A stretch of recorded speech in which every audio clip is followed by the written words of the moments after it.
नमस्कार, मी संदीप करमरकर। आजचा व्हिडिओ हा जे ज्योतिष्य शिकतायत, नवे शिके आहेत त्यांच्यासाठी एक अभ्यासाला मी एक पत्रिका देतो। त्याच्यामध्ये ती व्यक्ती स्त्री आहे आणि तिचं लग्न मेष राशीचं आहे। द्वितीय स्थानात वृषभ रास, तृतीय स्थानामध्ये गुरु, रवी, बुध आणि केतू हे ग्रह आहेत आणि हर्षल पण आहे तिथं। आणि चतुर्थ स्थानामध्ये पत्रिकेच्या दृष्टीने कर्क राशीचा शुक्र तिथे आहे।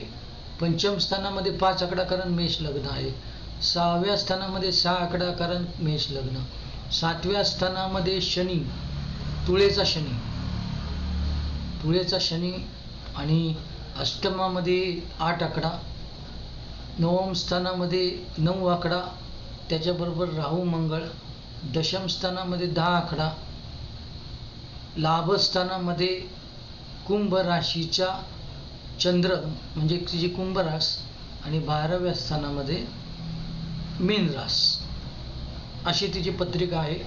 याच्यामध्ये तुम्ही 1 मिनिट मी तुम्हाला विचारतो बरं, 1 मिनिट बघा, तुम्ही तुमच्या मनात काय आहे ते सांगा। आता सांगू, या पत्रिकेमध्ये जे तृतीय स्थान तुम्ही बघितले ते भावंडांचं स्थान आहे। त्याच्यामध्ये बुध जो मालक आहे तृतीय स्थानचा, त्या बुधाला 9व्या स्थानामधनं राहू आणि मंगळाच्या दृष्टीमधनं एकदम जाम करून टाकलं। नंतर त्या स्थानामध्ये बुधाच्या बरोबर केतू आहे, रवी आहे पत्रिकेनुसार।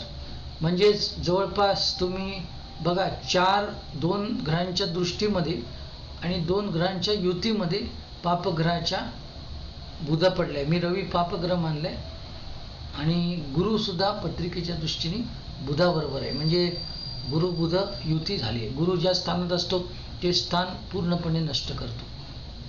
म्हणजेच याचा अर्थ असा होतो की त्यांच्या भावंडांचा आणि त्यांचं काहीतरी प्रॉब्लेम आहे। त्याच्यामध्ये आपण बघितलं की तुळ राशीचा जो शनी सप्तम स्थानात आहे, तुळ राशीचा शनी हा भांडखोर मानला जातो। आणि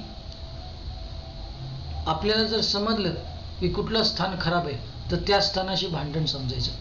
म्हणजे तो तृतीय स्थानामध्ये एवढ्या पापग्रहांची दृष्टी आणि बुधाचा संबंध तो राहिल्यामुळे या व्यक्तीला, या स्त्रीला भावंडांनी रातोरात घराच्या बाहेर त्यांच्या मुलाबरोबर काढले आणि ही दुःखद घटना तिने मला सांगितली।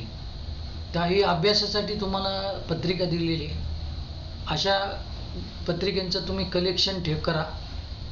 आता दुसरी गोष्ट मी तुम्हाला माझ्या ऑब्झर्वेशनची देते की तुम्ही अशा पत्रिका बघा की जी लोक उंच आहेत, खूप उंच, म्हणजे 5-7च्या पुढे उंच आहेत आणि ती 6 पर्यंत, 6-1, 6-2 काय असतील ती उंची त्यांच्याकडे आहे।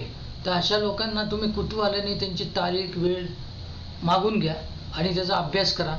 त्या अभ्यासक्रमामध्ये तुम्हाला काय निष्कर्ष सांगता येतो सांगा की ते उंच काय आहेत, कुठला ग्रह आणि कुठली युती किंवा तुमचा अनुमान काय आहे, इतका ती व्यक्ती उंच आहे हे शोधून काढा। मी आतापर्यंतच्या अभ्यासामध्ये मला असं आढळलं की शनी लग्नस्थानात असला तर ती व्यक्ती 5'2", 5'4" दरम्यान असते किंवा डायरेक्ट 5'7" पुढेच असते, 5 फूट 7 इंचाच्या पुढेच असते। तर त्याच्यामध्ये मला ह्याचा अभ्यासाचा उपयोग कसा झाला, एक प्रकारे एखाद्यावर इम्प्रेशन मारण्यासाठी मला त्याचा झाला। मी एका मुलीची पत्रिका जुळवत होतो, ते जुळवताना मी कॉम्प्युटरवर बसलो होतो। त्यांच्या मुलीच्या वडिलांना सांगितलं, सांगा बरं मुलाची तारीख वेळ ठिकाण। जसं जसं मी मॅच करायला कॉम्प्युटरवर बसलो तसं त्याची पत्रिका दोघांची माझ्यासमोर आली। त्याच्या लग्नस्थानामध्ये शनी होता। तर मी म्हटलं का हो, त्याच्या बायोडाटात असं लिहिलं का 5'7" पुढे उंची आहे का? ते म्हणले 5'9", 5'10" इंची उंची आहे त्याची। आणि त्यांना एकदम ते इम्प्रेस झाले माझ्यावर की आणि न बघता या बायोडाटामधली उंची सांगितली।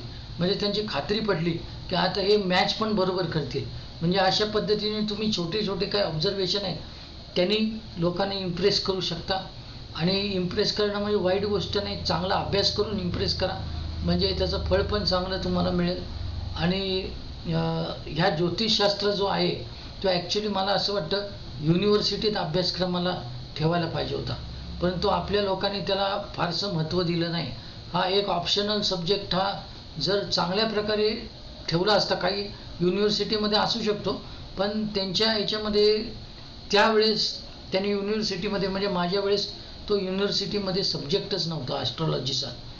तर खरोखरच अजूनही काही त्यांनी जर सुधारणा केली की पुढे ज्याला ॲस्ट्रॉलॉजीचा अभ्यास करायचा असेल त्यांना हा जो ॲस्ट्रॉलॉजीचा जो सब्जेक्ट आहे तो त्यांनी ठेवला पाहिजे, म्हणजे त्याच्यातून संशोधन चांगलं होईल आणि त्याचा पुढच्या पिढीला त्याचा उपयोग होईल.